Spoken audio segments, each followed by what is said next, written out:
Hello everybody and welcome to Party of One UHC. This is a round organized by myself, El Gavino Supremo, in which we focus on changing commentary every single season. For the first season, it's going to be an FFA, as all our seasons are going to be an FFA, and we're going to focus on the idea of interviewing. So here are the game modes we're going to use. We're going to have an interviewer's game mode, which means each player will be in their own channel solo commentating. But Brocco and CJ will act as interviewers. Their job is to spectate the match and jump between channels, ask questions, move people between channels, facilitate conversations, all for the sake of comedy, entertainment, and enjoyment. And then the game modes that we're going to be playing on, as far as Minecraft is concerned, are kind of going to reflect the commentary style. So we have depths to mimic how a good interview reveals the deepest parts of a person, Permanight to help highlight the player's darkest secrets as a headlining interview for a tabloid might, and self-diagnosis, which is going to be loads of fun and is to prove that good interviewers make the interviewees introspective. The players must know themselves well enough to predict their healths in this cruel, cruel world. So, I'm going to go through the players for you quickly.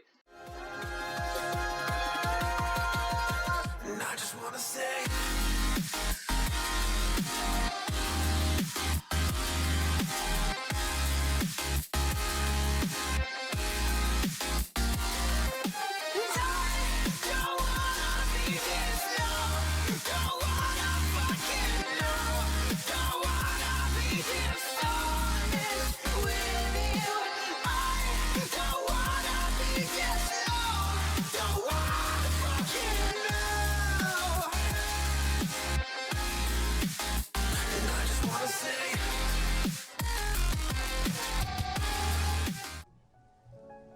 And a warm welcome, everybody.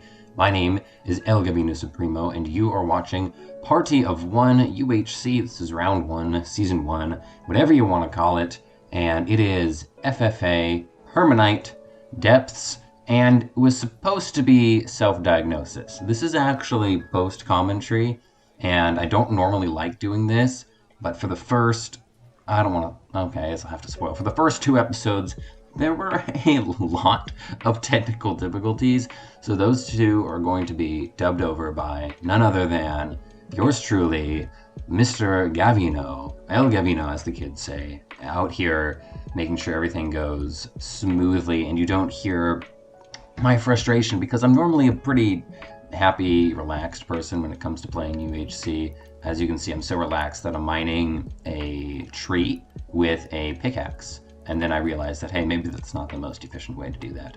But I did get some feathers and some sugar cane. I was really happy that I got feathers already, which means that I can get arrows out of the way. I always try to find flint as quickly as possible. I know a lot of people don't, but if I get snuck up on, at least I might have arrows to have a bow.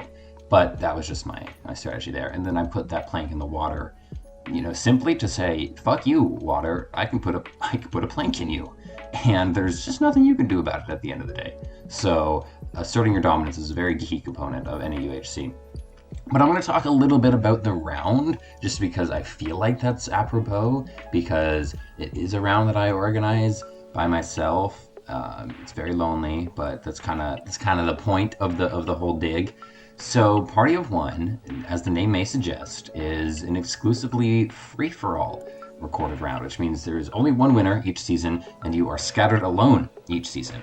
Now, there may be twists to that, wherein you can work with different people throughout the season, but that's kind of the main point, is that you're all alone, and what we do is we change the style of commentary every season.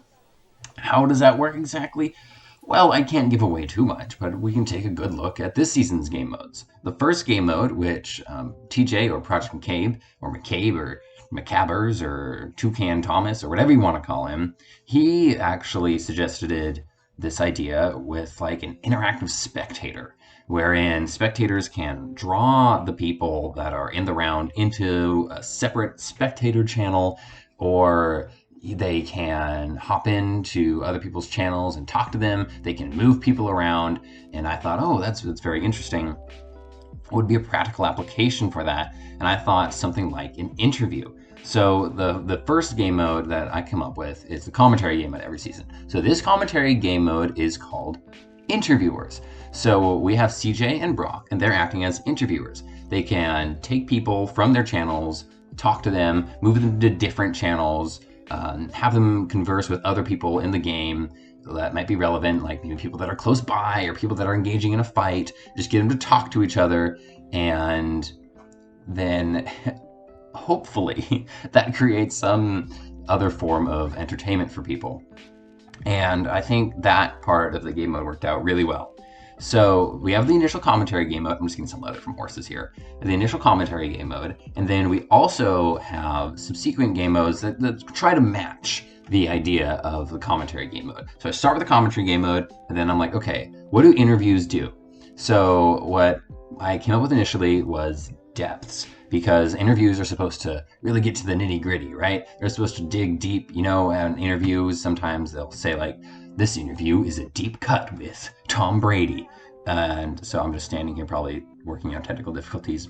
So I took that deep cut kind of mentality, and I decided, hey, why don't we do depths? Because I think it's fun to increase the difficulty of PvE in games. I think depths is ridiculously underused because it's just, I don't know, it's just really great, because the further down you go, the better the ores are, so why not increase the difficulty?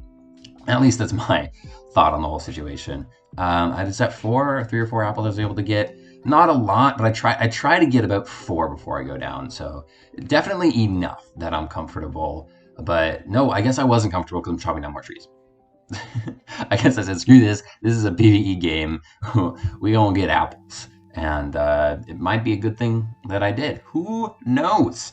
Certainly me at the time didn't know. Me at the time was too busy getting frustrated, because the second game mode was supposed to be self-diagnosis, wherein you don't know about yourself until someone asks the deep questions. So I thought that would also be a really fun combination with depths, but alas, it didn't work. I was very upset about it at the time.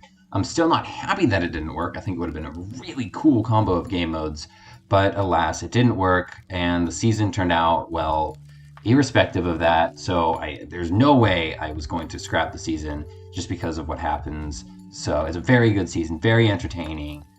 Even if you like the PvP aspect more, it's going to be a good season, but especially commentary-wise, it's a great season. So I could not scrap it. And eventually, mid-episode 2, the very end of episode 2, we end up deciding, hey, let's just do no tab instead, which still kind of goes along with the theme. So like on all the Reddit posts in the description and such, I say that it's part of the theme. Like I really sell it. I'm like, yeah, so not self-diagnosis, but no tab, like we planned for. Wink, wink. So it's no tab, it's depths, it's interviewers, and the last game mode is Permanight, because interviewers reveal the deepest, darkest secrets. And right now I'm just getting enough stuff so I can go down comfortably and find a good cave. It's really important to find a good cave, because you're not allowed to roller coaster per my rules, because A, roller coastering is boring, and B, it's way too safe. It is such an easy out when the game mode revolves around PvE this much. So you're going to see people staircasing, but they're going to mention no roller coastering. There's also no Fulbright, except in case of the spectators, obviously. And that's, again, I just want to dramatize the game modes that I do have. So you're going to see me staircase, but then once I get to the very bottom, if I don't find anything, I'm going to be like, nope, that's not working for me, and that'll just be that. I'll find a brand new area to try to cave. But I am going to just dig down now, because it's, it's the first episode, so we don't want to take any unnecessary damage if you're picking up what I'm putting down. So everyone seems to be alive still, which is pretty impressive. Oh my gosh. Julia, why did you do that? She secured 2 stats this game. She took first damage and first death. And my pickaxe broke, and it's nearly the end of the episode. Thank you so much for watching. Another post commentary coming at you in 2 days.